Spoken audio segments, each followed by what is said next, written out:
Salut, c'est Alice. Je vous reviens aujourd'hui donc tout simplement avec la série des jeux de ma ludothèque, mais qui sont pas vraiment à moi, qui sont des jeux auxquels j'ai joué, une sélection aléatoire, avec aucun jeu récent, puisque cette liste j'ai fait il y a plus d'1 an. Voilà, donc pour les comparer un peu, en discuter, juste une occasion de parler de jeux aléatoires. Hop. Du coup, on les compare deux par deux. Chaque fois, je dis lequel je préfère. C'est pas forcément énormément dire en soi, mais surtout un peu des trucs sur la personnalité des jeux, si j'ai des trucs à dire, on va dire. Hop, donc je commence là où je m'étais arrêté la dernière fois, donc par Dilt, qui est Caro Combo en français, Caro Combo comme ça, ou Noblemen. Alors j'aime bien les deux. Noblemen, c'est un jeu de pose de tuiles avec quelques différentes dimensions que j'avais trouvé vraiment sympa. Autour de moi, ça aime moins, du coup j'y ai pas assez joué à mon goût. Mais j'aimais bien ce que ça faisait, ça me donne envie d'y rejouer. Il y a différentes catégories qui font un peu des revenus, je me souviens plus très bien, mais c'était assez chouette en mode initié. Et Caro Combo, pour le coup, c'est très bien, c'est un jeu de défausse de cartes. On a des cartes dans sa main, comme Scout, qui a bien marché cette année, qu'on peut pas trier, et on va devoir faire des séries de choses à côté, pour jouer un peu façon président à celui qui va craquer, donc ça se joue rempli. Voilà, donc il y a un qui redémarre à chaque fois. Je vais dire Caro Combo parce qu'on y joue quand même beaucoup.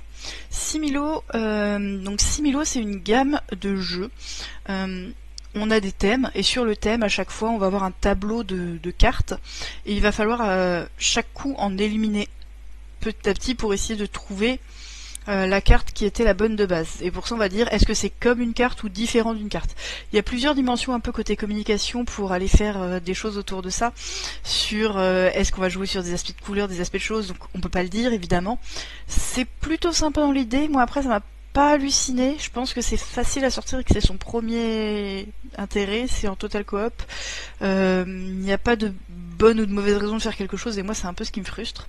Du coup cette fois-ci je choisis un Nobleman, et vraiment ça me donne très envie d'y rejouer.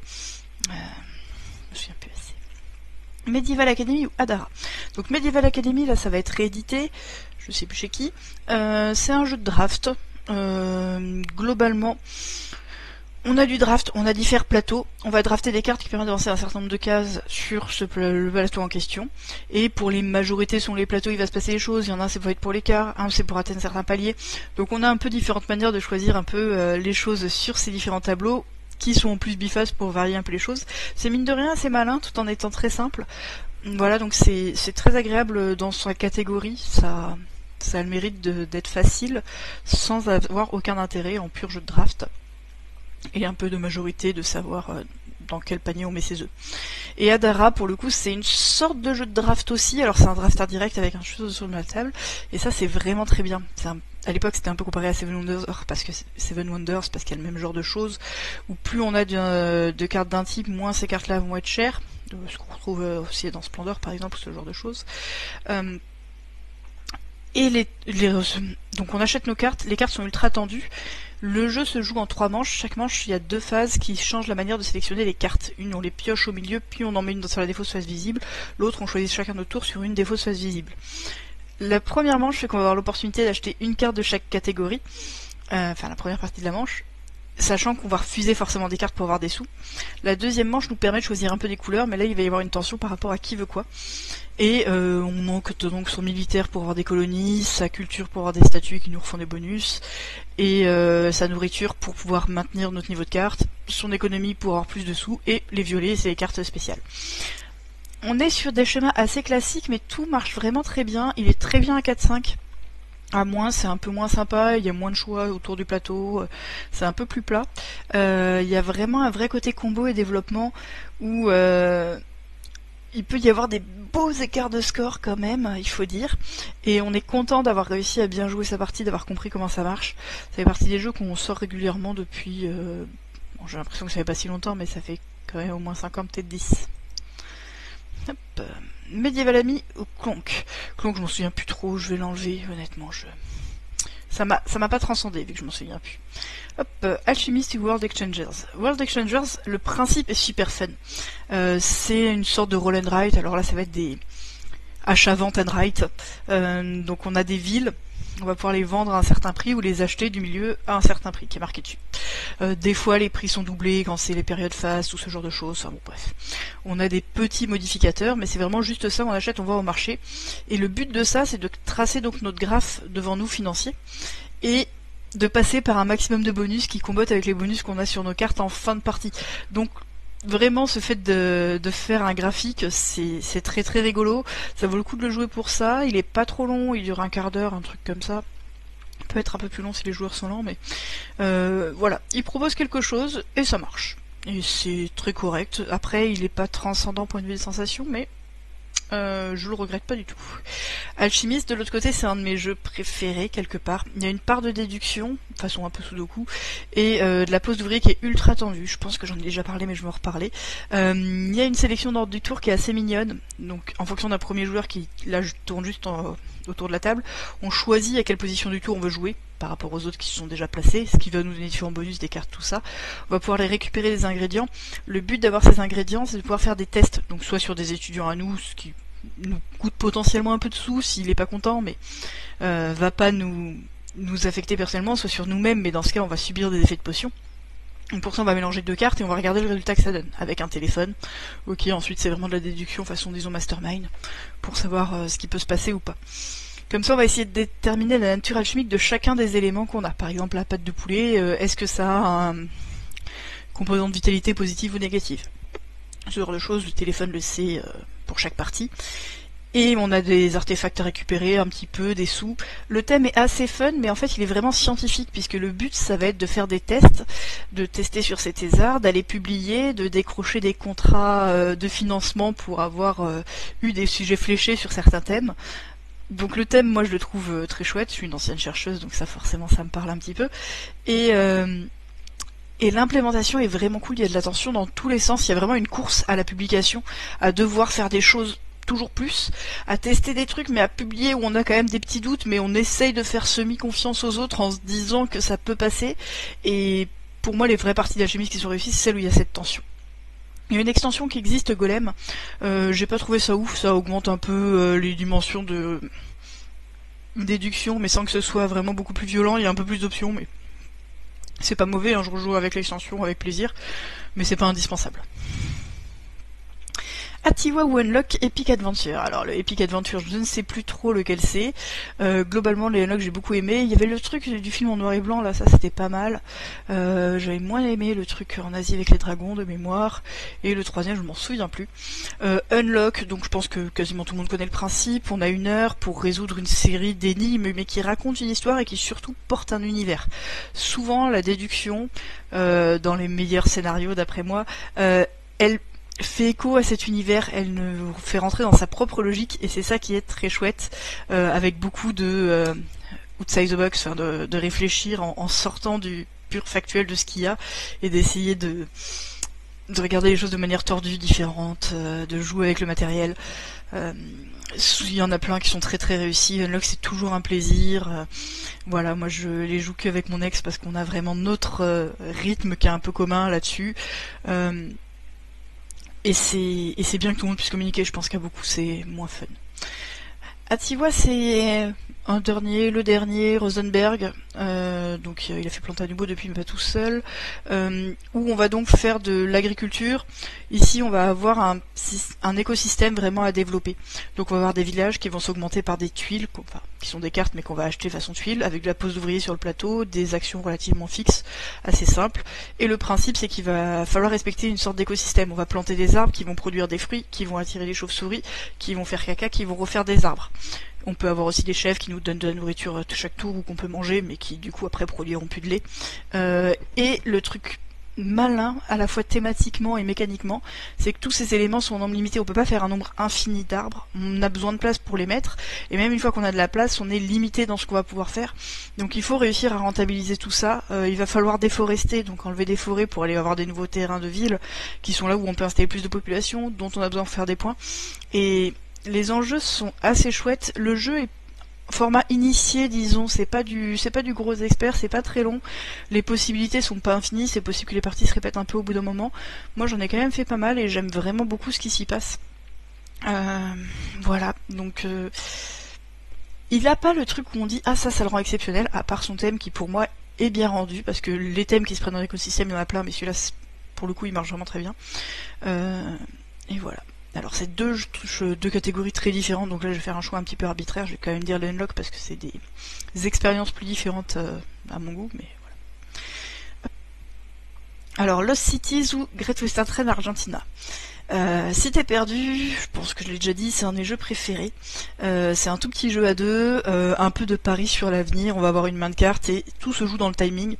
On va essayer de faire des séries de couleurs devant nous. On doit commencer par les petits chiffres, ensuite on met les gros chiffres. Chaque valeur vaut sa valeur faciale en points, sachant que dès qu'on entame une couleur, on part à -20. Si on l'a pas touché, on part nulle part et on peut mettre des multiplicateurs. Le truc c'est que chaque fois on a 8 cartes en main, on est obligé de jouer une carte soit sur une de nos couleurs, soit de la défausser, mais si on la défausse, l'autre peut la prendre. Dans chacune des couleurs, donc il y a une défausse qui reste un peu longtemps, c'est pas juste au coup d'après, on a le temps de réfléchir. Et ça donne un truc vachement tendu, on est obligé de surveiller l'autre, on est obligé de faire des paris, et c'est vachement bien. Enfin, les parties peuvent être très courtes. En théorie, les parties c'est en plusieurs manches, on joue au point, nous on compte que manche par manche. Mais ouais, les cités perdues, c'est vraiment bien. Voilà, pour moi c'est un des meilleurs jeux dans ce format. Great Western Trail Argentina, donc c'est dans la série des Great Western Trail. Donc Great Western Trail c'est super. On a un système d'ouvriers, donc c'est pas de la pose d'ouvrier, on va déplacer son ouvrier à travers des actions. On va plus ou moins loin, on a une borne dans laquelle on peut se déplacer pour aller faire l'action de la case, et dès qu'on arrive au bout du plateau, on vend ses vaches, ça nous redonne des sous, ce qui nous permet de refaire un tour, qui nous permet surtout de débloquer des jetons chez nous qui vont nous faire et des décomptes et débloquer des actions. Avec un principe un peu de deck building au passage, qui a pas vraiment un feeling de deck building puisque c'est un deck qu'on va mélanger tout ça, mais ce qui drive nos actions c'est assez peu notre deck. On a envie d'avoir le bon équilibre dedans, mais voilà. C'est chouette, la version Argentina est chouette, elle permet des alternatives, notamment sur les livraisons avec le port, ce genre de choses, ce que je trouve bien, mais qui pour moi est un peu plus artificiel. Ça donne des alternatives qui sont sympas.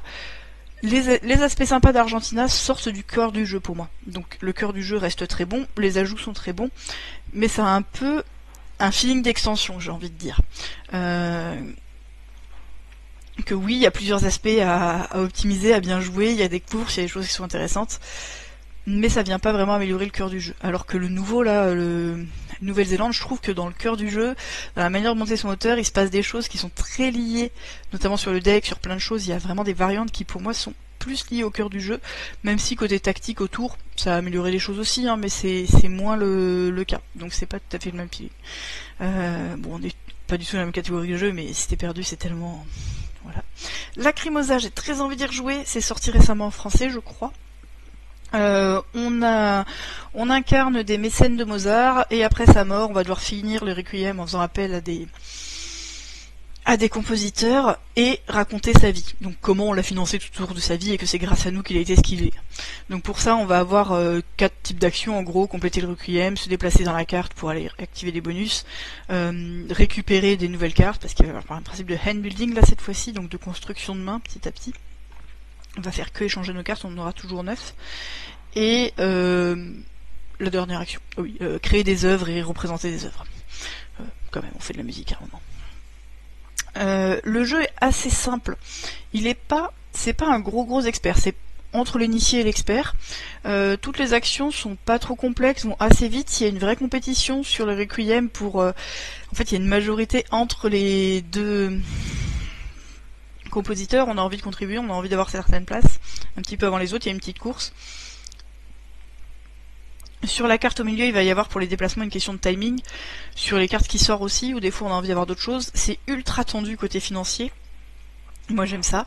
Il y a un principe de points d'action de différentes couleurs et de revenus qui va se faire avec le deck qu'on construit, qui va améliorer nos cartes petit à petit, mais si on passe trop de temps à le faire, on fait pas autre chose. Et j'aime vraiment bien l'équipe de ce qui s'y passe. Il me manque peut-être un peu de tension, surtout à 3 joueurs. On n'est pas dans du gros jeu à combo, tout est relativement simple, mais ce qui se passe c'est très sympa.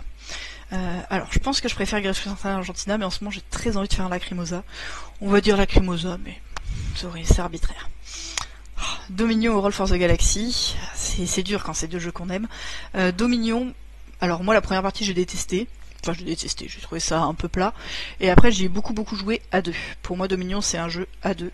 Ça peut jouer à plus on va essayer, donc c'est le deck building, l'origine du deck building presque, le grand fondateur, il y a des tas et des tas d'extensions. Je suis moins fan des extensions beaucoup plus tard qui donnent plus de trucs sur les cartes, moins sur l'équilibre du deck. Mais de base, c'est vraiment un jeu où on a des provinces à aller chercher, à aller rusher avant l'autre. Et il va y avoir donc ce principe de quand est-ce qu'on prend des points de victoire et qu'on bascule pour pourrir notre deck pour réussir à faire des points. Vraiment dans le bon moment en fonction du combo qu'on va monter. Le truc qui fait que ça marche vachement bien, c'est qu'à chaque fois on a que 10 cartes différentes dans une partie, en plus des cartes de base, des sous, des points. Et ça va vraiment être une sorte de casse-tête, de se dire avec le setting que j'ai, quel est le truc qui bootstrap bien pour aller faire des choses, pour faire un jeu qui va se construire et donner des trucs rigolos. Je joue toujours beaucoup sur téléphone quand j'ai 5 minutes. La pluie est très bien faite d'ailleurs. Et oui, au bout d'un moment on voit tout le temps les mêmes cartes, on retombe un peu sur les mêmes combos, ça donne envie d'avoir plus de boîtes, mais en même temps les nouvelles boîtes amènent une lourdeur aussi alors que les premières boîtes ont des actions qui sont très très épurées. Donc moi je préfère un peu ces trucs, des actions qui font quelque chose de très clair et très concis. Il y a du tirage, il y a du hasard, mais vraiment gérer le rythme de la partie, surveiller l'adversaire, regarder où est-ce qu'on peut faire ses combos, quand est-ce qu'on peut les faire et quand est-ce que ça va être trop tard par rapport au rythme de ce qui se passe, c'est vraiment chouette. Roll for the Galaxy, c'est la version D de Race for the Galaxy. Race for the Galaxy, ça a été un jeu dont j'ai fait des centaines, voire des milliers de parties. Roll for the Galaxy, j'y ai pas mal joué aussi. Roll for the Galaxy, il est plutôt pour plus que 2, pour le coup, il est mieux à 3-4, alors que Race for the Galaxy sera mieux à 2. Enfin, c'est plus le même jeu sinon. Il y a un jeu de pari et de sélection de phases, j'aime vraiment bien la gestion des dés. On a tout un pool de dés qu'on va lancer devant nous, qui vont avoir des phases d'action. De base on les met sur ces phases d'action, mais on a quelques petits trucs pour pouvoir un peu les modifier, et surtout il y a un dé qu'on va déplacer et choisir une action. Seront jouées cette manche uniquement les actions qui ont été choisies par quelqu'un. Donc en fonction de ce qu'ils ont envie de faire, on se doute de ce qu'ils pourraient faire, mais ça va aussi dépendre des dés. Donc on a envie de faire des paris pour que les colonnes où on a beaucoup de dés s'activent, mais de pas trop risquer non plus. Cet équilibre est bon. Ensuite, l'équilibre de développement, on utilise les dés pour faire des développements, des planètes, des ressources, des sous. Ça marche bien, parce que les sous, on en a besoin, puisque nos dés utilisés ne vont pas être relancés automatiquement au tour d'après. Faut être capable de les repayer pour les récupérer.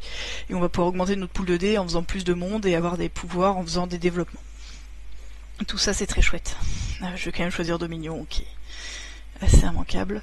That's Pretty Clever, ça va être le... Alors ça je sais pas, sur les très futés, ça va être le très futé 2 ou très futé 3. Les très futés je les aime bien, c'est du roll and write vraiment pur et dur. Là le principe c'est qu'on va cocher des cases qui vont nous donner des bodies, qui vont nous permettre de recocher des cases, qui vont nous permettre de recocher des cases. Il y a un côté un peu bingo assez jouissif, assez répétitif aussi. Les différentes boîtes proposent différents types de scoring. C'est rigolo, on a envie d'y jouer à chaque fois. Et au final, à force de voir des jeux comme ça, ils se ressemblent un peu tous. C'est aussi le principe. Voilà. Donc c'est un principe qui est très fun, qui est déclinable, qui est bien décliné à chaque fois. Cette version-là, précisément, je ne sais plus ce qu'elle propose. C'est bien, mais je m'en lasse. Je vais prendre Roll for the Galaxy quand même. Je m'en lasse en y jouant beaucoup, hein, mais Roll for the Galaxy, j'aime beaucoup. For Gods ou Habengut. Rich and the Good, apparemment. Je crois que c'est ressorti, ça, d'ailleurs. Donc Habengut, celui du bas, c'est un jeu de bourse. On a des cartes et on va devoir jouer une carte pour sa valeur pleine qui va faire monter ou baisser la valeur d'un bien, et une carte pour la valeur à moitié qui va faire monter ou baisser la valeur d'un bien. Le truc qui fait que ça marche, c'est qu'en fait on n'a pas des cartes à nous en main, mais des cartes en commun avec ses voisins. Donc j'ai des cartes à droite, j'ai des cartes à gauche, je vais choisir une carte à droite, une carte à gauche, une que j'applique pleinement, une que j'applique à moitié.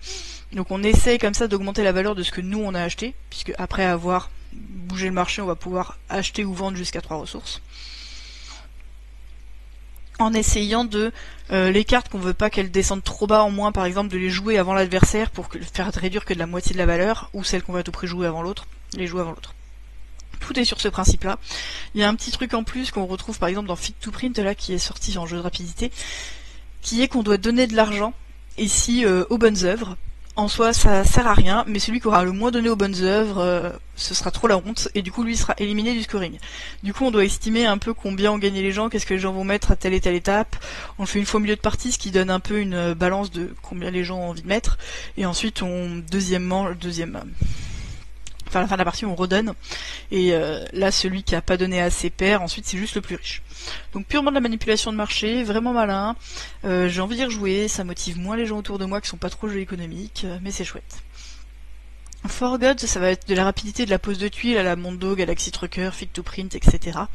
Avec des règles de placement un petit peu tordues sur on veut faire des villes pour avoir des scorings, des choses comme ça, faut un petit peu surveiller l'autre parce qu'on construit sur une carte en commun au milieu. Et c'est alors pour moi ça manque un tout petit peu de fluidité.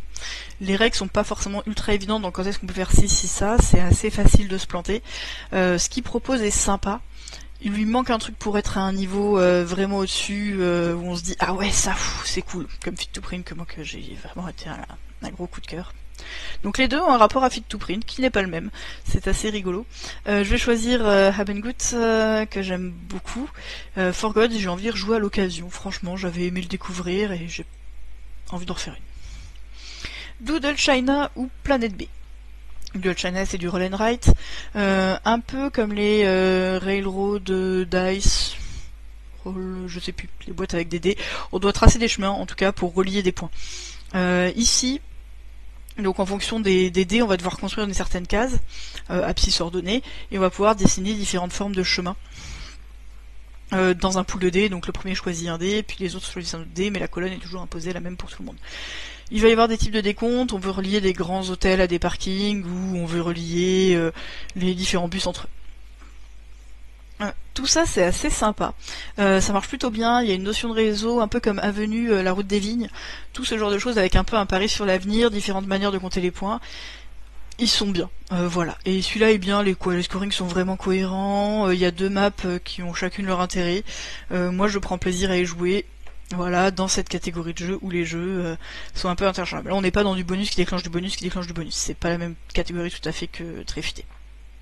Et Planet B, ça s'est sorti il y a 2 ans maintenant je dirais, 1 an et demi. Ça va être un jeu, on va développer donc la planète B, donc il y a un côté un peu outrancier, politique, on a des champs de drogue, des choses comme ça. Ça reste assez mineur dans le jeu, c'est plutôt fun parce que l'ambiance est bien rendue, et le gros truc qui fait que c'est fun, c'est qu'il y a des phases de vote où on va mettre différents bulletins dans une urne, mais on va bourrer les urnes en permanence, et ensuite on va devoir piocher, et on garde que nos votes à nous, les autres votes sont annulés, on décompte pas les votes des autres en gros. Donc tout marche bien sur ce thème. Le reste du jeu c'est un placement d'ouvriers qui est pas idiot. On se place sur une des zones à chaque fois pour aller faire l'action qui est à ce moment-là en face, mais celui qui a mis la 4ème action de la zone, ou la 3ème, je sais plus, va en plus déclencher un décompte qui va lancer potentiellement cette phase de vote, qui va refaire des choses, donc on n'a pas envie de laisser cette dernière opportunité à quelqu'un en général. N'empêche que, quand c'est sur les actions qu'on a envie de faire, c'est sur les actions qu'on a envie de faire. Le reste c'est du moteur à points, du développement, donc on va avoir des bâtiments chez nous, des bonhommes qu'on va affecter aux bâtiments, qui vont nous faire des sous, qui vont nous faire des ressources. On a besoin de ressources pour construire les bâtiments, on a besoin de sous pour construire les bâtiments, ça va faire des gros points. Il y a un côté un peu ridicule. C'est fait pour aussi, les bâtiments ne sont pas forcément bien dosés, on a des super combos qui vont marcher d'enfer et qui vont faire un truc. La partie est assez courte pour que ce soit pas trop répétitif à l'intérieur d'une même partie. On essaye de trouver notre combo craqué, une fois qu'on a trouvé notre combo craqué, on l'a fait tourner 2 fois, la partie est finie. Donc c'est pas si mal, franchement, ça permet de jouer sans trop se prendre la tête, on subit un peu le tirage, on joue comme ça vient, j'ai envie de dire, et on fait des tas et des tas de fric, des fois de manière complètement démesurée, et voilà, et c'est fun. Le China, j'aime quand même bien ce qu'il propose. J'aime bien. Shake Up. Donc Shake Up c'est un jeu qui se joue en solo ou à 2. Je l'ai surtout joué en solo. Je crois. Où on monte une start-up. La version solo est vraiment sympa. Avec un principe de deck building. On a nos employés. On va essayer de les promouvoir. Donc de retourner les cartes. D'avoir des nouveaux employés potentiellement. Ou surtout de les licencier. Parce qu'à la fin, tous les salaires qu'on doit payer c'est des sous en moins. Et tous les sous qu'on a gagnés c'est des sous en plus. Il faut être à l'équilibre avant l'autre. Donc réussir à atteindre une victoire économique ou une victoire machin ou une victoire truc. Je ne sais plus exactement. Pour ça on a donc l'ensemble des personnages qu'on va jouer qui ont chacun leur pouvoir, qu'on a vraiment envie de spécialiser, on a envie de remettre de l'argent dans la pompe. Le thème est bien rendu, c'est un peu cynique hein, sur ce monde-là, sur le côté très superficiel des RH, les business angels qui n'ont pas beaucoup d'utilité en dehors de j'amène de l'argent mais on sait pas trop pourquoi. Donc du coup on les promeut, mais une fois qu'ils sont promus, on les vire. La gestion de l'argent avec on peut prendre des dettes et des sous, c'est plutôt sympa. Bref, il y a plein de trucs qui sont chouettes. Il n'y a pas un truc qui fait que ce soit vraiment un jeu avec une mécanique extraordinaire. N'empêche que ça change un petit peu. et que c'est plutôt bien. Voilà. Je vais quand même choisir Planète B, mais Shake Up, je peux y rejouer assez facilement. Bohemian Village, je vais vérifier ce que c'était. Oui, donc je me souviens y avoir joué. Ça m'a pas laissé un souvenir impérissable. On lance des dés, on se met dans des villages, il y a un peu du placement de dés. De mémoire, c'était pas si fou que ça. Novembre Rouge non plus. C'est du semi-coop avec un côté je dis combien je passe de temps pour prendre les risques correspondants pour lancer un dé et vérifier si j'ai réussi. Novembre Rouge a quand même l'avantage de l'ambiance. Moi, c'est moins mon style de jeu maintenant, mais ça permet de jouer avec pas mal de gens un peu différents. Il y a le côté, il faut qu'on peut opérer tous pour que ça marche, mais on peut s'enfuir éventuellement tout seul à la fin. Évidemment, c'est un peu trop facile de s'enfuir tout seul à la fin, comme souvent dans ce genre de jeu. En tout cas, ça dépend beaucoup du tirage, mais quand on a l'opportunité, en général, on a envie de le faire.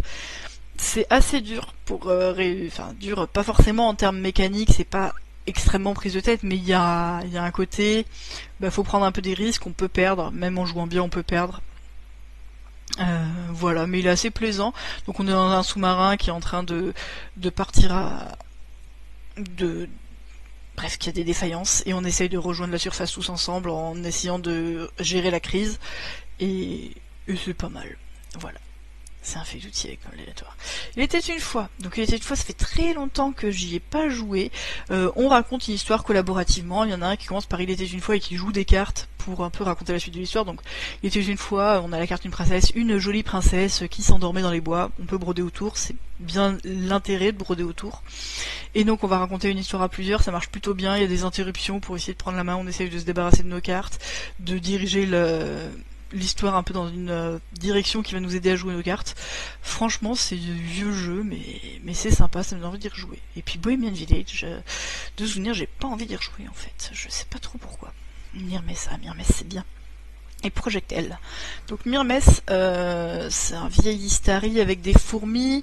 On va construire notre fourmilière, on va vraiment se développer de plein de manières, et on va sortir pour aller poser des phéromones avec un côté un peu prise de territoire, qui vont nous rapporter des ressources et qui ensuite pourront être nettoyées par d'autres. Quand on nettoie des phéromones adverses, on gagne des points de victoire. Quand on a nos phéromones sur le terrain, ça peut nous donner des raccourcis. Il y a une partie prise de territoire, mais il y a de l'agression sur le territoire, on tente d'étouffer l'autre. Ça reste quand même, on va continuer à sortir, on va continuer à faire des choses, du développement. Le cœur du jeu, c'est vraiment du développement. Il y a des objectifs à atteindre, moi c'est un truc que j'aime bien.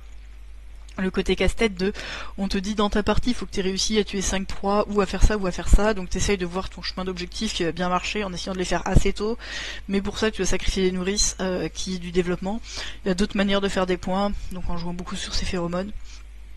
Et vraiment c'est très bien, le cœur du jeu est très très chouette. Il y a un côté un peu feldien, mais avec de la contrôle du territoire, du développement, c'est l'objectif qui sont un peu feldiens, disons. Voilà, donc ça c'est vraiment top. Projectel, c'était plutôt mignon. C'est du Tetris, on doit faire des formes, on a des cartes qui nous donnent des objectifs pour les remplir avec des formes, avec des petits bouts de pièces de Tetris, et quand on va réussir à les remplir, ça va nous redonner des pièces de Tetris qu'on va pouvoir utiliser pour faire la suite. Donc il y a du développement avec un principe de Tetris, et ça fait que c'est plutôt sympa, un peu un côté deck building où on va devoir payer nos pièces pour les avoir, pour les réutiliser. Voilà, j'avais été hésitante, j'avais entendu un peu tout et rien, quand j'y ai joué j'ai trouvé ça plaisant. C'est pas non plus un truc qui sort totalement du commun pour moi, mais il y a un vrai truc agréable dedans. Mais c'est vraiment bien. Alors la Famiglia, donc celui qui a été As d'or expert cette année, là ça va être plus facile parce que la Famiglia, moi j'ai pas aimé. Mais c'est bien. J'ai pas aimé, pourquoi? Parce que c'est de l'affrontement pur et dur, je déteste pas l'affrontement, surtout que là on est à 4, mais c'est deux équipes, donc c'est pas le pourquoi de taper sur lui plutôt que sur lui. Ce que j'ai moins aimé, c'est que les objectifs, pour moi, sont pas prenants, c'est vraiment le fait de faire clignoter des villes et d'avoir les bons contrôles au bon moment en même temps. Moi, c'est pas ce qui me plaît le plus que ça. Et il y a beaucoup un calcul exhaustif, de dire attends, mais si je mets ça là, et que lui il met ça, et que lui il met ça, est-ce qu'il y a une manière de le contrer? Ah là il a mis quelque chose, alors quel est le seul truc qu'il peut faire? Donc on essaye un peu d'énumérer exhaustivement quelles sont toutes les possibilités à chaque fois. Et moi ça m'amuse pas plus que ça. Ça pourrait m'amuser sur quelque chose de plus court. Là ça dure 3 ou 4 manches je crois, à la dernière manche j'en avais marre. Voilà, parce que c'est pas mon style de jeu et que c'est pas un type de réflexion qui me donne envie de m'investir très longtemps là-dessus. J'adore Kaona, mais Kaona ça dure une demi-heure. Et puis bon, on n'est quand même pas au même niveau de difficulté, hein. Ça c'est un gros jeu. Il y a une vraie partie développement aussi sur son plateau, des peuples très asymétriques à connaître. C'est moi mon truc, c'est plus dans la technique. Cutterland. Cutterland c'est rigolo, c'est un jeu un peu de tuiles où on va devoir construire notre terrain pour que les monstres nous rapportent des bons points en fonction d'à côté de quoi ils sont, assez classique, sauf que pour ça va partir il y en a un qui partage, les autres qui choisissent, avec des cartes qu'on va découper au ciseau, donc en faisant les formes qu'on veut pour que chacun finisse avec une forme. Donc le premier découpe, tous les autres se servent, il prend ce qui reste. Donc évidemment on a envie de grouper ce qui va nous correspondre à nous et de laisser des trucs moins bien aux adversaires, mais sans qu'ils nous piquent et que ça leur laisse des trucs moins intéressants pour eux. Le dilemme est plutôt rigolo, il y a le défaut que celui qui coupe, ça demande vraiment des réflexions intéressantes, et pendant ce temps les autres se tournent les pouces. Donc ça c'est... côté rythme de jeu, pour moi il a un défaut. Côté ce qui s'y passe, c'est très sympa. Factory Funner ou Transmission. Transmission, j'ai trouvé ça plat. C'était un jeu niveau intermédiaire, un peu de gestion de ressources, construction de robots, je me souviens plus précisément. Je l'ai trouvé un peu interchangeable, il est tout mignon, mais à part ça, ce qu'on y fait... je suis pas le public. Je pense que c'est pas un jeu pour les gens qui ont l'habitude de très gros jeux avec de la tension, tout ça. Pour les gens qui cherchent un jeu plus tranquille, qui connaissent peut-être moins ou qui ont moins envie de se prendre la tête, ça peut probablement être bien. Je dirais pas qu'il est simple non plus. C'est pas tellement une question de difficulté, c'est une question de puissance des choix, d'implication qui pour moi y était pas. Factory Funner, c'est la réédition de Factory Fun. Je préfère Factory Fun, mais Factory Funner j'ai bien aimé quand même. J'en ai fait qu'une partie sur celle-ci, je suis très attachée à l'autre. Celle-ci, je trouvais moins limitant de point de vue de ce qu'on peut faire, et j'aimais bien ce côté frustrant du premier. Un côté rapidité où tout le monde autour des machines, on doit se précipiter pour prendre ce qui nous intéresse, et ensuite ces machines elles ont des entrées et des sorties de couleurs, et il va falloir relier avec des tuyaux les bonnes couleurs aux bonnes couleurs un peu partout dans notre usine, et petit à petit ça devient un énorme sac de nœuds. Voilà, c'est bien. Hop, Restaurante Italia. C'est un petit jeu de gestion, à terme restaurant, où on a nos ingrédients, il se passe 2-3 trucs, on a quelques cartes actions, c'est sympathique, c'est léger, mais j'en ai un bon souvenir, pareil, c'est pas du jeu de gros joueurs, mais voilà, c'était sympathique. Anabi, donc il y a Ikebana j'y joue une fois à la sortie, puis ensuite il n'y a que Anabi qui a été retenu, d'ailleurs je pense qu'Ikebana n'a pas été réédité. Anabi, donc jeu coopératif où on a les cartes, où c'est l'autre qui voit la face, nous on voit que le dos, et on va devoir dire à son tour un indice à quelqu'un, du genre ces deux cartes là sont rouges, donc soit tous les rouges, soit tous les deux, soit voilà. Et le but c'est de réussir à son tour, donc soit donner un indice, soit jouer une carte, pour monter chacune des couleurs de 1 à 5. Sans se planter. Ça marche assez bien, c'est vraiment cool de le découvrir avec un groupe qui le découvre et de petit à petit voir ce qu'on peut faire. Maintenant c'est un jeu qui est bien connu, les gens connaissent des codes, il y a des choses qui sont plus ou moins actées, du genre tu mets toujours à gauche la carte la plus vieille, comme ça si tu dois en défausser une, ça va être celle-ci, parce que des fois on doit défausser des cartes, et si on t'a rien dessus c'est que c'est pas intéressant. C'est des choses qu'on déduit dans les premières parties. Et avec notre groupe, on va petit à petit se faire des choses comme ça. Il y a deux types de joueurs à Anabi, ceux qui aiment bien avoir des conventions claires, établies, qui disent au début de chaque partie et qui éprouvent lors des parties, et entre chaque partie on débriefe pour essayer d'établir des meilleures conventions pour la fois d'après. Et il y a ceux où c'est les conventions au feeling, moi c'est comme ça que j'ai joué et c'est comme ça que je l'aime, de se dire... ok, il a dû me dire quelque chose, ça doit avoir un sens, dans quel cas ça pourrait avoir un sens, et de se dire, ah ok, et de constater petit à petit, presque sans se concerter, au fur et à mesure des parties, pourquoi est-ce que quelqu'un pourrait dire ça, qu'est-ce qu'on voudrait aller par là, qu'est-ce qui peut se créer, et ce truc qui émerge tout seul, ça me fait vraiment plaisir. On joue du coup moins techniquement, on y joue moins souvent aussi. Au bout d'un moment, je pense qu'il faut aller un peu plus loin et aller vraiment dans autre chose, mais pour moi dans une session j'aime bien ne pas parler, enfin peu parler entre les parties, juste on constate des choses qui ont marché ou pas, et pas établir des règles très formelles, donc voilà, plutôt des trucs au feeling. Le fait qu'il y ait un peu ces deux manières de jouer, ça montre que le jeu est assez riche. On peut aussi jouer de manière beaucoup plus light, en donnant des indices et beaucoup plus direct en allant moins loin. C'est notamment ce qui se passe lors des premières parties. Certains joueurs, ça leur va très bien de rester un peu comme ça et de le jouer à la cool. Voilà. Moi, donc j'aime bien ce côté à la cool, j'aime bien ce côté règles qui s'induisent. J'aime moins le côté technique, être vraiment bon à un habit. Donc au bout d'un moment, j'ai eu moins envie d'y jouer. Parce qu'à force d'avoir fait un peu les mêmes schémas, répéter le chose dans la technicité, aller le pousser plus loin, c'est moins ce qui m'intéresse. Donc l'oracle de Delphes, c'est un feld, c'est pas le meilleur des felds. On va aller faire les 12 travaux d'Hercule en gros, donc on a 12 missions à accomplir, qu'on va voir avec les travaux d'Hercule en fait, et on va se déplacer dans la mer, on va avoir des cartes qui vont se jouer de couleurs avec des dés. On n'a pas de cartes en fait, on a surtout des dés. On a des dés qu'on va lancer, il va y avoir des cartes qui vont permettre de les pondérer des fois. Pour aller jouer donc en vert. Donc en vert, ça permet de soit de se déplacer sur du vert, soit d'interagir avec une île verte, soit de faire des trucs verts. On a des catastrophes qu'on se prend un peu. Si on déplace un certain seuil, on se prend un gros malus. Et c'est fun, ça marche plutôt bien. Point de vue de qui gagne, il y a un côté aléatoire qui est quand même présent pas mal. Moi ça me gêne pas plus que ça. Je trouve que les parties finissent par être un peu répétitifs. Ils jouent occasionnellement, ça me va, mais c'est pas un jeu que j'ai envie de pousser. C'est pas celui que je trouve le plus tendu. Il y a un petit côté, on peut jouer en se laissant un peu porter. On regarde ce qui est accessible sur un moment, on fait un peu des plans, des fois ils vont tomber à l'eau.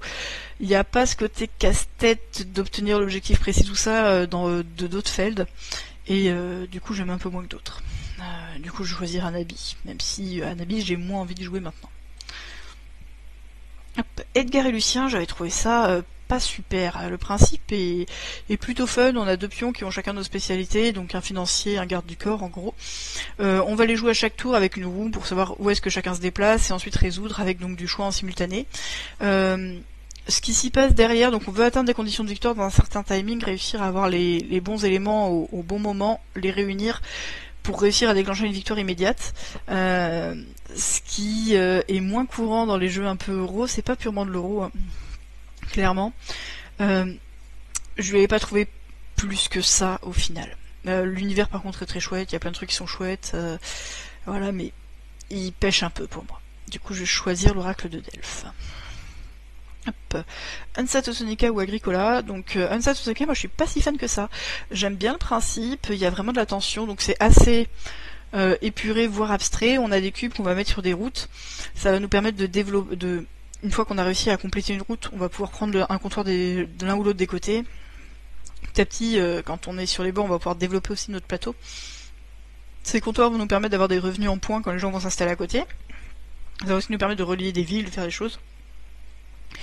Il y a ce côté multidimensionnel et point de victoire qui est plus Eurogame. Il y a un côté très agressif sur le placement et le fait d'aller remplacer les autres, le fait d'aller tuer un cube pour aller mettre quelqu'un ailleurs, qui est assez sympa. Moi je l'aime bien. Je trouve ça répétitif au bout d'un moment. Ça me donne moins envie d'enchaîner les parties. Le développement, il y a des choix, mais il est quand même très similaire d'une partie à l'autre. Du coup, c'est un jeu, clairement, je suis contente d'y avoir joué, je suis contente d'y rejouer occasionnellement, mais sur la durée, la partie m'emballe pas. Par contre, dans son style, pareil, ça fait partie des sommités de son style. Agricola, de l'autre côté, moi j'adore, et vraiment j'adore cette vieille version Agricola. Moi j'y joue sans les cartes, je sais que c'est un pli pour certains. Il y a une vraie tension, notamment sur les aménagements majeurs.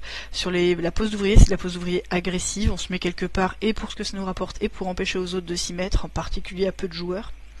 Il y a vraiment un schéma aussi de développement où on doit faire grandir sa maison, on doit faire des enfants, mais il y a plusieurs manières de faire les choses. C'est le défaut que je reproche un peu pour moi à Agricola, c'est que sans les cartes, les parties ont tendance à se ressembler avec les mêmes schémas de développement. Avec les cartes, pour moi, on joue trop dans nos cartes. On perd en interaction, notamment sur les aménagements majeurs. J'aime vraiment bien ce côté aménagement majeur dans Agricola sans les cartes, qui est que pour aller piquer le four, le foyer, être celui qui l'a fait avant, il y a une vraie course. Et si on ne l'a pas, on doit trouver d'autres manières de faire. Et c'est vraiment cool. Agricola pour moi c'est un bijou de tension, hein, sur le fait de devoir nourrir, sur le fait de devoir s'étendre. On a sans arrêt le couteau sous la gorge et on fait quand même de plus en plus de trucs, mais après on est encore frustré en permanence. Moi qui aime la frustration, clairement j'aime Agricola. Hop, 3 Dice ou Bonfire. Les deux sont sympas, encore une fois. Je joue à plein de jeux que j'aime, c'est ça l'avantage. 3 dice, ça va être un jeu vraiment court, façon roll and write. On va avoir des dés, chaque fois ils vont être ordonnés selon les couleurs, ce qui va nous permettre d'avoir plus ou moins de possibilités en fonction du chiffre, disons. C'est plus dur d'avoir des gros chiffres, voilà, ça va nous coûter de l'argent.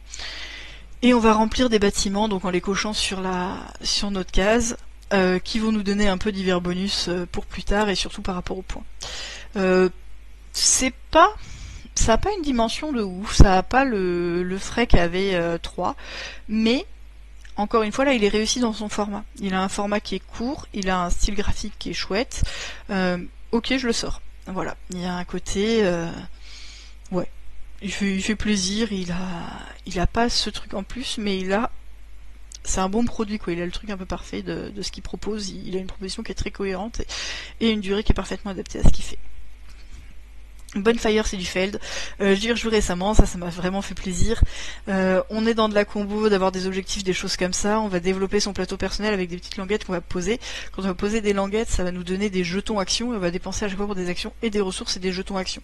Donc le type de jeton qu'on a va nous dire le type d'action qu'on va pouvoir faire, et le but de ces actions c'est de récupérer des missions et d'aller construire des portes, et d'aller construire des portails, d'aller construire des verres-choses, et d'aller récupérer des prêtresses pour aller allumer des feux. Ces feux qui sont au cœur du jeu, c'est des quêtes, donc des missions, des objectifs personnels qu'on va aller chercher sur le plateau, donc qui sont au début tous en commun. On va un peu se précipiter pour aller prendre ce qui nous intéresse et essayer de tous les résoudre, donc de les faire se comboter un petit peu sur diverses actions. On a vraiment une course parce qu'il y a des objectifs un peu être le premier à finir une catégorie du jeu, finir les portes, finir les assistants, finir les voilà, et on va avoir un bonus quand c'est nous qui le faisons en premier, et si on l'a fait à la fin du jeu, peu importe ce qu'on prend ou pas, on aura des points. Donc il y a vraiment ce côté casse-tête pour réussir à tout faire à la fois et à maximiser des choses. Donc on est obligé de se spécialiser et on veut tout faire, et en se spécialisant et faisant tout, on veut le faire dans la configuration qui va résoudre nos quêtes. Moi ça c'est très très pour moi. Hop.